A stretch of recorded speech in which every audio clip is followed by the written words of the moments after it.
Episode 10 की starting में चेंगियाओ त्यानियल को किस करने के लिए आगे बढ़ती है। तब त्यानियल कहता है कि ऐसा मत करो। तब चेंगियाओ कहती है कि त्यानियल क्या तुम मुझे पसंद नहीं करते। तब त्यानियल कहता है कि नहीं ऐसी बात नहीं है, प्लीज दोबारा मत रोना। तब चेंगियाओ कहती है कि तो फिर क्या। तब त्यानियल कहता है कि दरअसल मैं किसी और को पसंद करता हूँ। तब चेंगियाओ कहती है कि क्या वो सिटोंग है इसीलिए तुम उसे बचा रहे थे। तब त्यानियल कहता है कि नहीं ऐसी बात नहीं है, सिटोंग मेरी एक अच्छी फ्रेंड है, बस मेरे दिल में उसके लिए कोई फीलिंग नहीं है। तब चेंगियाओ कहती है कि तो फिर कौन है। तब त्यानियल कहता है कि सेन जिन्यू। तब चेंगियाओ कहती है कि क्या वो सुपरस्टार तुम्हारी गर्लफ्रेंड है। तब त्यानियल कहता है कि मैं बस एक गरीब लड़का हूँ, वो मेरी गर्लफ्रेंड क्यों बनेगी, मेरा बस उस पर थोड़ा क्रश है। तब चेंगियाओ कहती है कि मैं जानती थी त्यानियल, मैं जानती हूँ कि तुम कोई आम इंसान नहीं हो। हीरोज मुसीबत के वक्त ये पेड़ होते हैं, यही तुम्हारी डेस्टिनी है, लोगों को बचाना।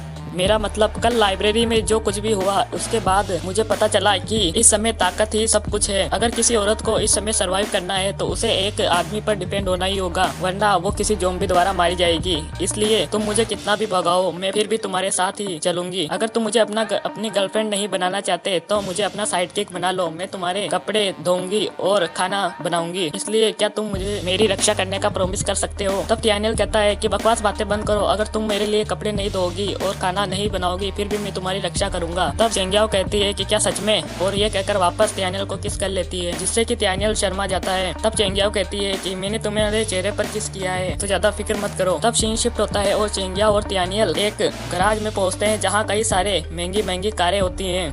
तब त्यानियल कहता है कि लगता है इस स्टोर का मालिक बहुत ज्यादा अमीर है इसलिए उसके पास ऐसी कारें हैं। ऐसा कहकर त्यानियल और चेंगियाओ एक एसयूवी लेकर वहां से निकल जाते हैं। चेंगियाओ कार को बहुत तेज ड्राइव कर रही थी जिससे कि त्यानियल को बहुत डर लग रहा था। तब त्यानियल कहता है कि मुझे नहीं पता था कि तुम एक ड्रैग रेसिंग ड्राइवर हो। तब चेंगियाओ कहती है कि मेरा सबसे बड़ा ड्रीम ही रेसर बनना था, अभी मुझे ऐसा लग रहा है कि मेरा सबसे बड़ा ड्रीम सच हो गया है। पर हम जा कहाँ रहे हैं, यहाँ आसपास कोई सर्वाइवल बेस तो नहीं दिख रहा। तभी उनकी गाड़ी के सामने 3 लोग आ जाते हैं जिससे कि उनकी गाड़ी का बैलेंस बिगड़ जाता है, पर चेंगियाओ जैसे तैसे गाड़ी को कंट्रोल कर लेती है। तभी उन तीनों में से एक लड़की बोलती है कि दरवाजा खोलो और हमें भी अंदर आने दो, अगर तुमने हमें अंदर नहीं आने दिया तो हम मारे जाएंगे, तुम हमें अकेला नहीं छोड़ सकते। तब चेंगियाओ कहती है कि अब हम क्या करें। तब त्यानियल उन तीनों को अंदर बिठा लेता है। तब उन तीनों में से एक लड़की कहती है कि अच्छा हुआ कि तुम हमें मिल गए, तुम कहाँ पर जा रहे हो। तब त्यानियल कहता है कि आखिर तुम यहाँ पर क्या कर रहे हो और तुम कहाँ पर जा रहे हो। तब वो लड़की कहती है कि हम तीनों फैमिली मेंबर है, ये मेरा बॉयफ्रेंड है और ये मेरा छोटा भाई। कल हम सब घूमने के लिए निकले थे पर अचानक ज़ॉम्बीज़ का हमला हो गया। हम एक कार लेकर वहाँ से बच निकले पर कार का एक्सीडेंट हो गया और हम जैसे तैसे बचकर वहाँ से निकल गए और तब हमने तुम्हें देखा। पर आखिरकार तुम कहाँ जा रहे हो और क्या तुम दोनों कपल हो। तब चेंगियाओ कहती है कि तुम्हारी बड़ी पार की नजर है। तब वह लड़की बोलती है कि पर तुम अभी बहुत जवान लगते हो और किसी अमीर की तरह ड्रेस भी नहीं पहनी है तुमने, क्या ये कार तुमने कहीं से चुराई है। तब त्यानियल कहता है कि तुम्हें इससे कोई मतलब नहीं है।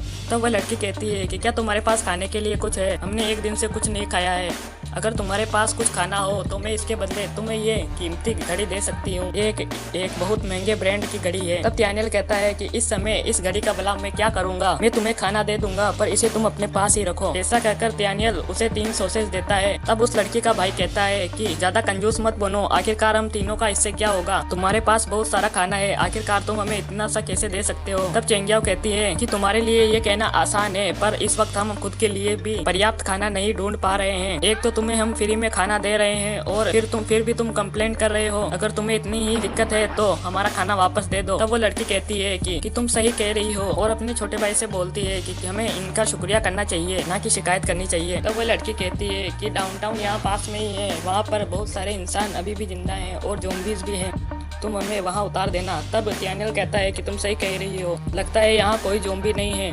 हम तुम्हें यहाँ उतार देंगे, इसके बाद तुम अपने रास्ते चले जाना। अचानक उस लड़की का भाई अपनी जेब में से एक बंदूक निकालकर त्यानियल के सर पर रख देता है और कहता है कि अगर तुम मरना नहीं चाहते तो जैसा मैं कहता हूँ वैसा ही करो वरना मैं तुम्हें शूट कर दूंगा। तब त्यानियल कहता है कि आखिरकार तुम कौन लोग हो। तब वो लड़की कहती है कि हम बुरे इंसान नहीं है, हम बस सर्वाइव करना चाहते हैं, क्योंकि तुमने हमारी मदद की है इसलिए हम तुम्हें जिंदा छोड़ देंगे अगर तुम हमें ये कार और खाना दे दो। तब उस लड़के का बॉयफ्रेंड कहता है कि अच्छा यही होगा कि तुम इसकी बात मान लो, इसका भाई बहुत गुस्से वाला आदमी है और उसने अभी तक 3 लोगों का मर्डर कर दिया है, अगर उसने अपना सब्र खो दिया तो फिर उसे कोई नहीं रोक पाएगा। तब उस लड़के का भाई कहता है कि टाइम बर्बाद मत करो, इन्हें जल्दी से शूट करो। तब वह लड़की कहती है कि क्या होगा अगर खून की सुगंध से ज़ॉम्बीज़ यहाँ पर आ गए। तब वह लड़की चेंगियाओ से कहती है कि जैसा कि तुम देख रही हो, अगर तुम अपने बॉयफ्रेंड को मरते हुए नहीं देखना चाहती तो अभी इसी वक्त गाड़ी रोक दो। और इसी के साथ एपिसोड 10 खत्म हो जाता है।